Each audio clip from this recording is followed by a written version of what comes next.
Чацвер 16 студзеня. У эфіры Белсату кароткае выданне навінаў. У студыі для вас працуе Александр Баразенко, і вось галоўнае на гэтую хвіліну. Прапагандысты намякнулі, якія лічбы плануецца намаляваць для Лукашэнкі на так званых прэзідэнцкіх выбарах 26 студзеня. Дадзеныя быццам бы сацыялагічнага апытання падала агенству Белта прадстаўніца Цэнтру сацыяльна-гуманітарных даследаванняў БГУ Ірына Лашук. Згодна з імі за Лукашэнку нібыта гатовыя прагаласаваць 82,5% выбарнікаў. Супраць усіх амаль 8% і не будуць галасаваць каля 6,5%. Спойлерам Лукашэнкі, якіх у даследаванні не назвалі пайменна і чамусьці ахарактарызавалі як альтэрнатыўных, прыпісалі 2,9%. Варта зазначыць, што незалежныя сацыялагічныя даследаванні ў Беларусі даўно пад забаронаю. Вынікі ж праўладных адлюстроўваюць выключна спушаныя з лукашэнкаўскай адміністрацыі лічбы і прапагандысцкія наратывы. Хай закрыюць нават усе. Лукашенко заявіў, што не супраць поўнага закрыцця пунктаў пропуску на мяжы з Польшаю.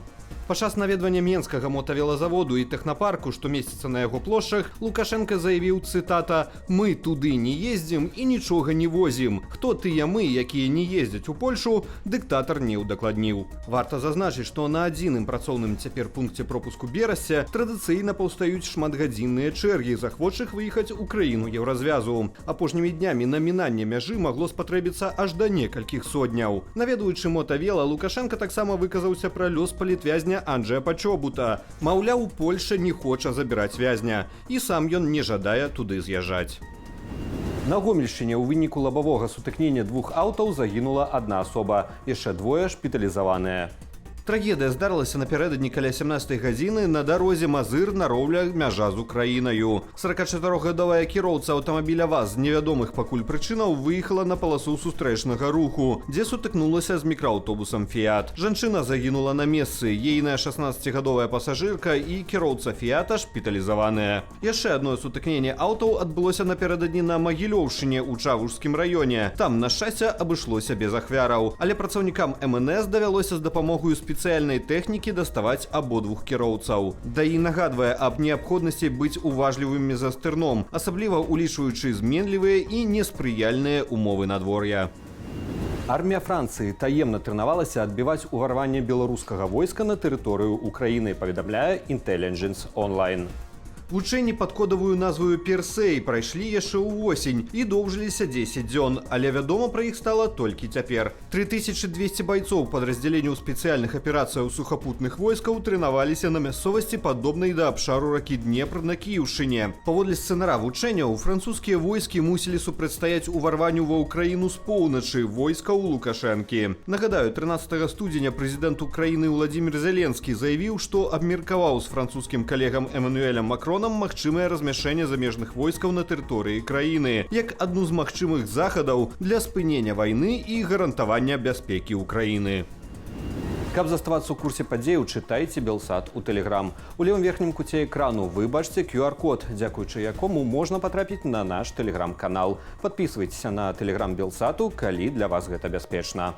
За крок да перамір'я пагаднення аб спыненні агню ў сектары Газа паміж Ізраілем і групоўкаю Хамас пакуль не ўступіць у сілу. Ізраільскі прэм'ер Бен'ямін Нетаньяху заявіў, што Хамас, цытата, у апошнюю хвіліну адмовіўся выконваць частку дамоўленасцяў.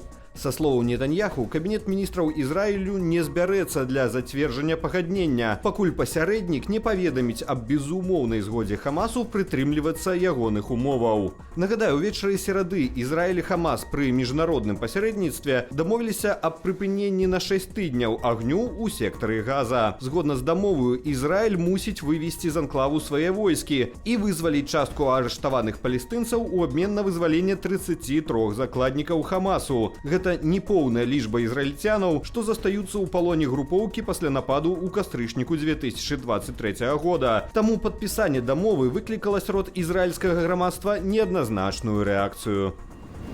Жыхары Кіева каля 12 гадзіны дня пачулі некалькі выбухаў. Ва ўкраінскай сталіцы працуе СПА. За мінулую ноч расійскія войскі выпусцілі па тэрыторыі Украіны 55 беспілотнікаў. У камандаванні украінскіх паветраных сілаў заявілі аб збіцці 34 з іх. Яшчэ 18, гэта пераважна дроны-прынады, былі лакацыйна страчаныя. Некалькі БПЛА трапілі па фермерскай гаспадарцы на Чарнігаўшчыне. Таксама збітыя дроны пашкодзілі прыватныя будынкі ў Харкаўскай і Палтаўскай вобласцях. У выніку атакі на Нікаполь Днепрапетроўскай вобласці загінула жанчына.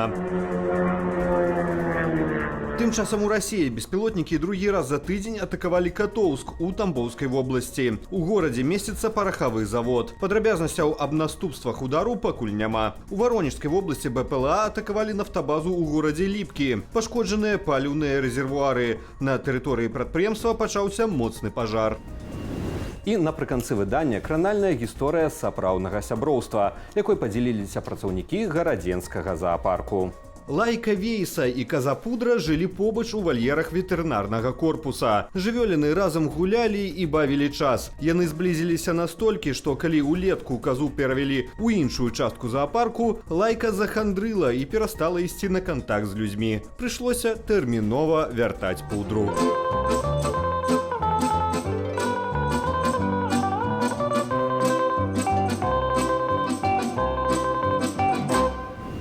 На гэтым я з вами развітваюся. Больш поўная інфармацыйная карціна дня з каментарамі і аналітыкаю чакае вас у вечаровым інфармацыйным эфіры Белсату. Калі вы глядзіце нас на Ютубе, заклікаю ставіць лайкі, каментаваць і дзяліцца нашым выданнем, каб яго пабачылі як мага болей гледашоў. Але не забывайцеся на ўласную лічбавую бяспеку. Беражыце сябе і заставайцеся з Белсатам.